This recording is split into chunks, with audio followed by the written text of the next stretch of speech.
Bom dia! Sejam muito bem-vindos a mais uma live aqui no nosso Instagram. Nós queremos convidá-los todos a estarem com a gente nesse momento. Hoje a gente vai falar de um tema bastante importante enquanto terapeutas ocupacionais, que é o contexto escolar, né? A importância da nossa presença nesse contexto escolar, da nossa visita escolar, né? Esse nosso olhar para esse contexto aí tão importante, né? Das crianças. Então sejam muito bem-vindos todos que estão entrando aí com a gente. Se vocês estão me ouvindo bem, me vendo bem, por favor sinalizem para que eu possa saber e a gente possa continuar e dar sequência e início na nossa live. Se vocês estiverem ouvindo e vendo, dá um oizinho aí no chat para que eu possa, nos comentários, para que eu possa seguir aqui. Sejam bem-vindos. Todo mundo me vendo e me ouvindo bem? Coloca um joinha aí, sim. Se estão me vendo e me ouvindo bem? Sim, obrigada. A Ilana já falou que tá tudo certo. Legal. Então, bom dia, sejam bem-vindos mais uma vez. Hoje nós vamos falar aí do contexto escolar, né? A importância da nossa visita escolar. Então, nós, enquanto terapeutas ocupacionais, né? Enquanto os profissionais que estão aí trabalhando com a ocupação humana, o desempenho ocupacional, e enquanto profissionais que não medem esforços, né, para conseguir ver aí as nossas crianças desempenhando os seus papéis ocupacionais com maestria, com excelência, com funcionalidade, com independência, né, a gente precisa considerar aí também esse contexto escolar. A gente precisa considerar que a escola é o ambiente onde a criança passa muitas vezes a maior parte do seu tempo, né, no seu dia, durante a semana. Então é esse contexto aí que pode ser um ambiente tanto de aprendizado, de encorajamento, né, enfim, de tantas coisas boas, mas também pode ser um ambiente muito desafiador, um ambiente, né, que traz aí desafios reais para as crianças, principalmente as crianças com uma disfunção de integração sensorial. Então a escola pode ser tanto um ambiente bem positivo de encorajamento e de aprendizado, mas também pode ser um ambiente de bastante desafios, e é isso que a gente precisa estar ligado, né, enquanto o nosso olhar, enquanto terapeuta ocupacional, junto aí com os profissionais da educação, né, os psicopedagogos, enfim, os educadores, e nós com o nosso olhar aí para a ocupação e para o desempenho ocupacional, a gente precisa estar bem ligado nisso, né? E é exatamente por isso que a gente precisa estar em constante contato com a equipe escolar, né? Desde o momento em que a criança chega para nós, no nosso consultório, na nossa avaliação, a gente precisa já estar em contato com a equipe escolar. Por quê? Porque às vezes os pais trazem queixas de dentro de casa, né, onde eles estão ali observando as crianças nos seus papéis ocupacionais em casa, mas a escola também é um parceiro muito importante para a gente poder ouvir, né, ver o quanto essas crianças estão sendo funcionais nesse contexto escolar. Então a escola muitas vezes é aquele parceiro que enxerga algumas dificuldades que muitas vezes a família não enxerga, que muitas vezes nós, enquanto terapeutas, também não enxergamos, porque justamente eles estão ali numa maior parte de tempo com a criança, oferecendo atividades diversas para essa criança, desde motoras amplas, finas, de participação social. Então a gente precisa levar muito em consideração, desde a hora da nossa avaliação, essa escuta aos profissionais da educação, do contexto escolar, para que a gente possa entender a criança como um todo, né? E não só pegar um recorte daquilo que a gente está vendo na nossa avaliação, na nossa sessão, na nossa sala, mas para que a gente possa entender ela como um todo. A gente pensa na criança aí como várias participantes de várias atividades, né? E a escola é um dos seus principais papéis ocupacionais. A criança tem ali o brincar como o papel ocupacional mais importante, né? Mas dependendo da idade, também temos o contexto escolar aí como um dos principais papéis ocupacionais da criança. Então é importantíssimo a gente separar esse tempo da nossa avaliação já para entrar em contato com a escola e ouvir a escola. Mas isso não se limita apenas à avaliação, a gente precisa estar em constante contato durante a nossa intervenção também. Muitas crianças, a maioria delas, elas vão vir com queixas também relacionadas a atividades na escola. Então a gente precisa ter o nosso olhar lá dentro, né? Estar inserido nesse contexto para que a gente possa, com o nosso olhar especializado, identificar as dificuldades que essa criança enfrenta na escola e poder trazer algumas soluções, intervenções em que a gente possa sugerir, né, para essa escola, para essa família, trabalhar em consultório, mas também trabalhar com algumas estratégias dentro da escola. Então é disso que a gente veio falar, né? A gente precisa ter o nosso olhar treinado para identificar numa visita escolar o que eu preciso ver numa criança, por exemplo, com uma disfunção de modulação. O que essa criança vai apresentar de sinais de dificuldade no contexto escolar, tendo uma disfunção de modulação. Então eu separei aqui 3 sinais que a gente pode observar numa criança com disfunção de modulação, principalmente no sistema tátil, que ela vai muito provavelmente apresentar, né, na escola. Então a primeira delas que a gente precisa estar atenta é se essa criança se recusa a participar de algum momento das atividades propostas. E normalmente essas atividades são atividades que envolvam a aproximação de diferentes texturas, de diferentes materiais. Então muitas vezes essa criança vai se recusar aí nas atividades propostas nas atividades de educação artística. É uma criança que vai ficar mais afastada, que não vai querer fazer, que vai pedir muito ajuda, que não vai querer tocar ali, né, se sujar muito na tinta. Esse é um sinal bem clássico que a gente vê de uma criança com disfunção de modulação, né? A recusa em atividades que possam se sujar, né? Aí entra também a recusa da criança, às vezes, de participar em atividades no parquinho, onde tem o contato com areia. Ela fica mais afastada, ela prefere brincar sozinha, ela prefere brincar com brinquedos, né, mais perto ali da professora. Esses são alguns sinais bem clássicos, né? Outro sinal bastante importante para a gente identificar numa criança dentro do contexto escolar que apresenta uma disfunção de modulação é se essa criança apresenta irritabilidade, né? Mesmo que ela não se recuse a brincar na areia ou a tocar em texturas na atividade de artes, por exemplo, essa criança, apesar de não se recusar, ela tem um período do dia que a professora consegue identificar que ela fica irritada, que ela parece muito irritadíssima, não, ela entra bem, ela chega bem, mas após o recreio, por exemplo, ela volta para a sala muito irritada, ela volta mais agressiva, né, vamos dizer assim, no seu comportamento, de não querer muito pessoas próximas. Então isso é um sinal também que a gente pode observar de uma criança com uma disfunção de modulação tátil, né? Por quê? Porque ela chega numa sobrecarga de estímulos sensoriais ali, seja, né, no recreio,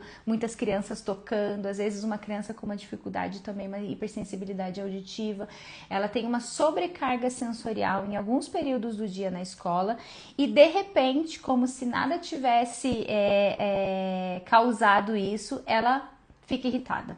E a professora não consegue explicar o porquê que naquele período do dia ela fica muito irritada e ela acaba sendo mais até agressiva com outras crianças, né? Então, a gente precisa considerar que a sobrecarga sensorial existe e que muitas vezes a criança com uma disfunção de modulação, ela nem sempre vai se recusar a participar de uma atividade. Então, a gente tem os dois extremos, crianças que apresentam esse sinal de recusa de participação em alguma atividade e crianças que não se recusam, que participam, mas acabam tendo aí uma sobrecarga sensorial e após esse período em que elas foram expostas aos estímulos que são aversivos, elas vão então apresentar essa irritabilidade. Então é bem importante a gente não só olhar, né, durante a nossa visita escolar, estar atenta a isso, mas também ter isso como uma pergunta, né, como uma sondagem para a professora. E aí, tem algum período do dia em que ela se irrita, parece que sem motivo nenhum, né, que do nada ela se irrita, e você ouvir isso da professora. Nem sempre a gente, numa visita escolar, a gente vai conseguir ficar muito tempo na escola, ficar um período inteiro observando, então às vezes a gente não consegue observar esses comportamentos, mas o professor, o educador está ali para nos ajudar, para nos auxiliar em relação a isso, tá? São crianças, muitas vezes, um terceiro ponto aí que eu coloco, né? São crianças que muitas vezes têm dificuldade na participação social. Crianças que não querem estar muito próximas das outras crianças, justamente porque esse toque inesperado vai incomodar, né? Então, são crianças que brincam sozinhas, que estão mais isoladas, né, e que elas ficam mais afastadas do grupo, justamente porque assim ela tem o controle de que nada nem ninguém vai me tocar de uma maneira inesperada, e isso vai ser muito ruim. São crianças também que são muito rígidas muitas vezes, né? Elas fazem tudo do mesmo jeito, da mesma maneira ali na escola, tem um controle, né, muito grande ali da sua rotina. Por quê? Porque ali ela sabe que ela tá segura, que nada vai sair do esperado e que ela não vai se deparar com um estímulo aversivo, principalmente aí do estímulo tátil. Tá? Então, esses são alguns sinais que a gente pode observar na criança com uma dificuldade, uma disfunção de modulação no sistema tátil. São crianças que muitas vezes apresentam esses sinais importantes aí na escola, né? Agora, um outro sinal bem importante que a gente precisa ficar atento é que essas crianças, muitas vezes, elas têm dificuldade no filtro das informações sensoriais, né? E justamente a disfunção de modulação é isso, a dificuldade de filtrar as informações sensoriais e me dedicar, né? Me concentrar e ter a minha atenção dedicada a uma só tarefa. Então, muitas vezes, presta atenção, terapeuta ocupacional, muitas vezes essa criança é tida como muito agitada. É uma criança que não para quieta, uma criança que não consegue prestar atenção na professora, uma criança que está constantemente olhando para tudo, para todos. Por quê? Porque ela tem essa dificuldade de filtrar as informações sensoriais e se concentrar, ter a sua atenção concentrada em uma só atividade. Então, fique atento, porque muitas vezes a gente acaba identificando esse sinal e a gente já vai direto para uma hipótese, né? E colocar na conta de uma dispraxia, de uma percepção baixa do sistema vestibular, em que a criança precisa muito do movimento, mas nem sempre esse sinal está relacionado com uma disfunção vestibular. Ela pode sim estar relacionada à disfunção de modulação tátil, porque justamente a criança não consegue se concentrar, ela tem uma dificuldade de atenção e concentração pela dificuldade de filtrar as informações sensoriais que estão chegando até ela. E isso faz com que ela se torne agitada, desatenta, muitas vezes tida como uma criança hiperativa, e isso pode estar relacionado sim a uma disfunção de modulação do sistema tátil. Tá? Então fiquem atentos a esses sinais quando vocês forem observar as suas crianças na escola. Essa criança é muito agitada, essa criança não consegue parar sentado, essa criança está se recusando a algumas atividades propostas pela professora, essa criança tem uma participação social um pouco abaixo do esperado para a idade ali, né? Fica mais isolada, ela é muito rígida nas atividades do dia a dia. Tudo isso são sinais que a gente precisa estar atento na nossa visita escolar, para que a gente possa, inclusive, sugerir, né, algumas modificações ambientais e comportamentais ali por parte da escola, para que possa auxiliar no desempenho ocupacional dessa criança, tá? Então fique atento a esses sinais na sua criança enquanto você estiver na sua visita escolar. Agora, vamos falar alguns sinais de crianças com dispraxia, né? A minha criança veio, eu avaliei e ela tem sinal, ela me mostrou na minha avaliação que ela tem sim dificuldades de dispraxia, né? Dificuldades ali nos sistemas vestibular, proprioceptivo, tátil, dificuldade de planejamento motor, enfim, o que eu vou ver dessa criança na escola? O que eu preciso estar com o meu olhar atento para observar nessa visita escolar? Então, você precisa ficar atento a essa criança, por exemplo, na organização do seu material. É uma criança que consegue deixar o seu material de uma maneira organizada, que consegue ter as coisas sempre organizadas para que ela consiga recorrer àquilo, né, de uma maneira fácil. A sua carteira escolar é uma carteira organizada? Porque normalmente essas crianças, elas apresentam esse sinal, né, de serem crianças desorganizadas, crianças que estão com um monte de coisa em cima da mesa, que não conseguem se organizar nesse sentido de agora eu preciso guardar o meu livro, agora eu vou pegar o meu estojo, né? Vou abrir meu estojo, pegar só o que eu preciso, depois eu vou guardar, fechar. Então é aquela criança que você vê que a mochila tá sempre uma desordem, que a carteira tá sempre uma desordem, que tem os livros às vezes rasgados porque não consegue ter essa organização, né, na hora de guardar, de manusear. Então fique atento a isso, né, e o quanto você vai poder auxiliar essa criança e essa professora a ter uma mesa minimamente ali organizada para que ela consiga funcionar nas suas tarefas da escola, tá? Então esse é um sinal, uma criança muito desorganizada com seus materiais sempre muito estragados, né? Enfim, a gente precisa ficar atento a isso aí. É uma criança, aí também existe esse ponto, né? É uma criança que está em constante movimento, é uma criança que precisa estar o tempo todo levantando, vai, pega água, senta, que não consegue permanecer, e quando está parado na sua carteira, é aquela criança que, né, desmorona na sua cadeira, que está sempre apoiado com a cabeça na mão, que está sempre precisando escorar o tronco.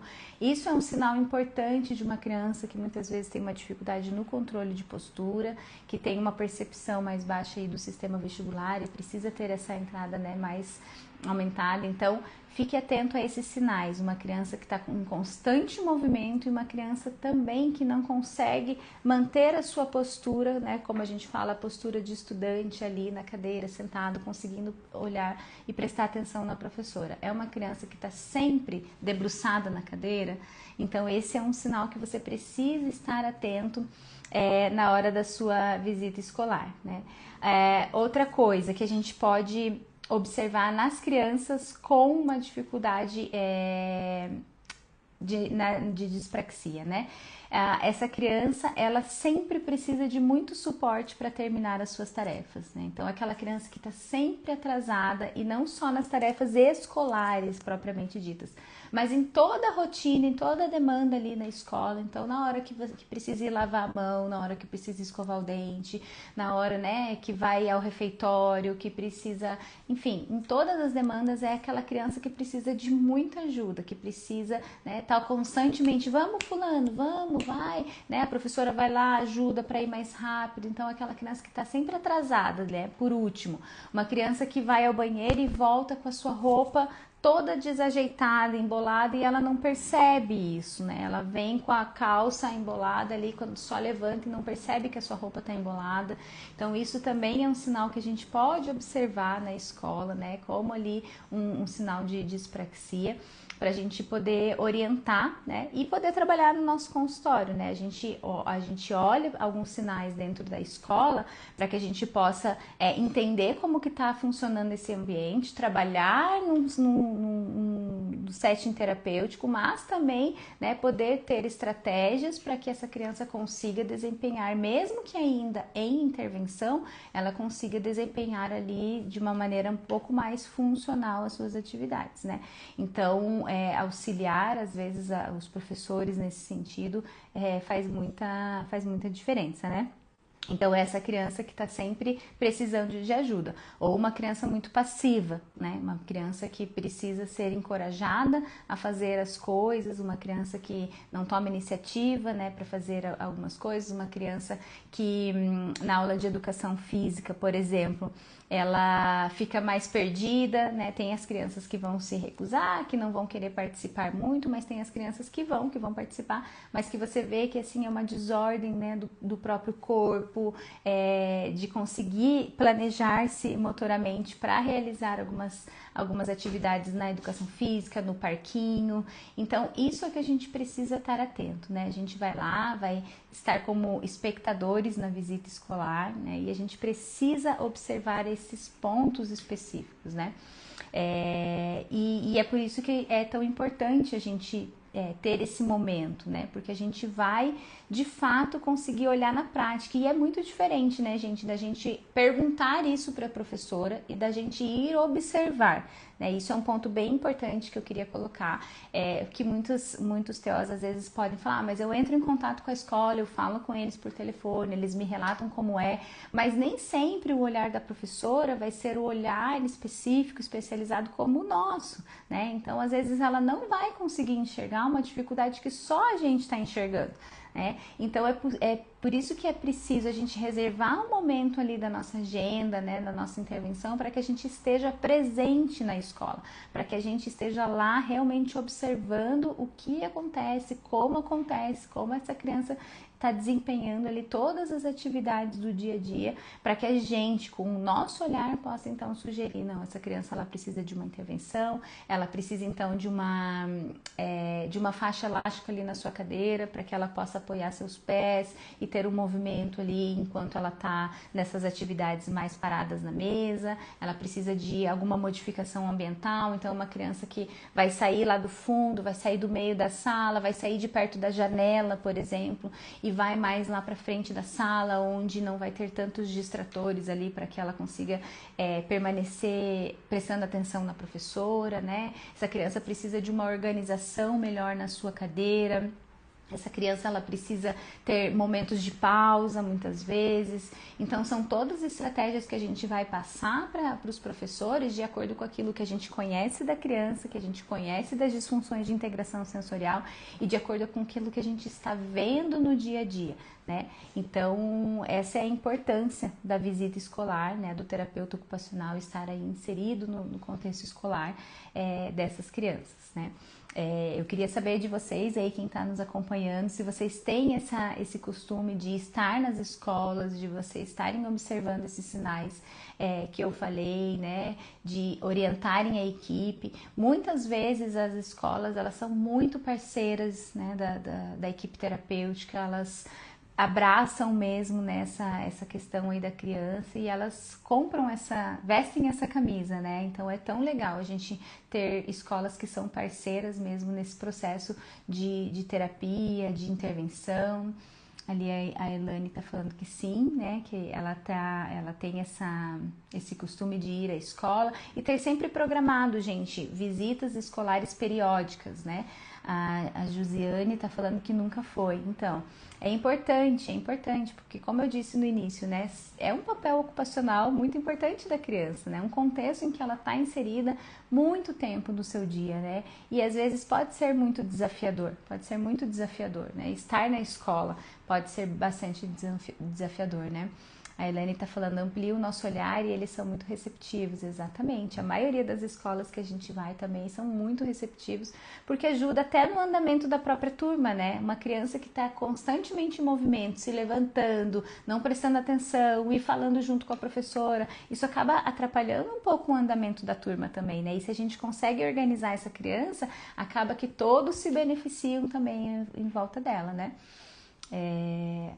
Ali, sou coordenador pedagógico e abraço a intervenção pós-visita da equipe multidisciplinar.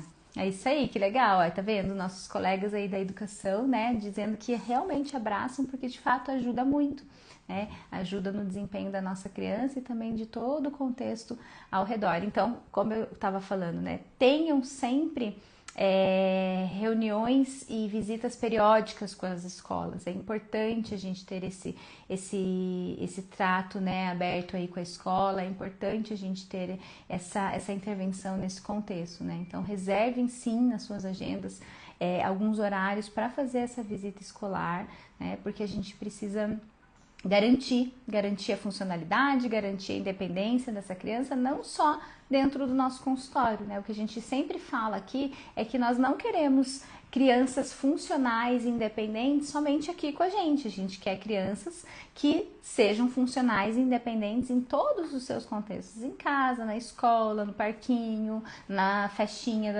do amigo, né? Não adianta nada a gente ter uma criança que aqui com a gente faz, né? Que realiza com êxito e que na escola não, porque na escola aí tem vários outros fatores que influenciam, né, para o desempenho aí de algumas atividades. Então é importante a gente ter esse olhar aí, né? Então é mais ou menos por aí. Mas alguém quer colocar algum ponto? Quer fazer alguma pergunta? São poucos profissionais que se submetem a esse tipo de serviço. Infelizmente, a gente sabe, né, que muitos profissionais têm uma agenda muito, muito cheia e acabam não reservando um tempo para fazer isso, acabam se preocupando bastante em atender as crianças no consultório e acabam não se atentando a isso. Então, por isso que é importante a gente ter esse tempo reservado, sim, né, sem marcar nenhuma criança, né, para que a gente possa fazer. Eu sei também, a gente sabe que a realidade de outros TOs, né, que trabalham em clínicas, enfim, que tem uma agenda que não tem essa autonomia de marcar com as escolas, a gente entende isso, mas a gente quer trazer essa consciência cada vez mais, né, do quanto a gente precisa estar nesse contexto também, né, que faz parte da nossa intervenção estar inserido ali no contexto escolar, no dia a dia da criança, né, então é bem importante mesmo, né. Alguém quer fazer alguma consideração, alguma pergunta? É bem importante mesmo, né? Vamos esperar aqui se alguém tem alguma pergunta. Esse é um assunto assim que às vezes a gente não fala tanto, né? Que a gente acaba falando das nossas sessões, da nossa intervenção dentro do consultório e o quanto é importante, assim como uma visita domiciliar, né? Dependendo do caso da criança, precisamos também estar inserido ali no contexto domiciliar. Então, a gente precisa considerar isso aí, né? A escola e o contexto domiciliar também, que são dois contextos bastante importantes. Mais alguém quer colocar algum ponto, gente? Tem tantos e tantos outros sinais que a gente pode observar na escola, né? Eu quis elencar alguns pontos aqui só, né? A gente não tem um tempo suficiente para a gente falar de tudo que a gente precisa estar atento e observar. Então, claro, a gente trouxe aí alguns pontos, né? Aqui a Ana Clara até está perguntando, tem uma avaliação para fazer na escola, um checklist? Seria bem legal, né? A gente ter esse checklist do que a gente pode observar aí na escola, né? E ir ali colocando para a gente ter esse olhar mais direcionado. Então, existem sim muitos e muitos sinais que a gente pode observar, né? Não são só esses, vamos lembrar aqui que eu quis elencar só alguns dos sinais que a gente pode observar, mas tem tantos outros que a gente pode observar também, né? Fiquem atentos a isso também, não se apeguem a somente aquilo que a gente falou aqui na live, mas também a muitos outros sinais que a gente pode ver, tá? Mas seria bem legal, né, Ana? Um checklist, quem sabe?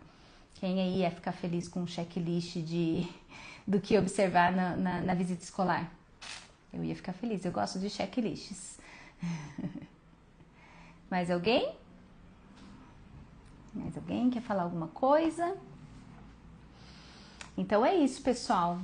A gente queria trazer um pouquinho mais dessas dicas práticas aí, né, nessa contexto escolar. Olha aí, acabou de fazer uma visita e foi bem esclarecedora, a Raíssa tá falando. Que bom, né? Que as próximas sejam ainda mais esclarecedoras e que a gente tenha esse olhar mais atento ainda, né? Nas visitas escolares.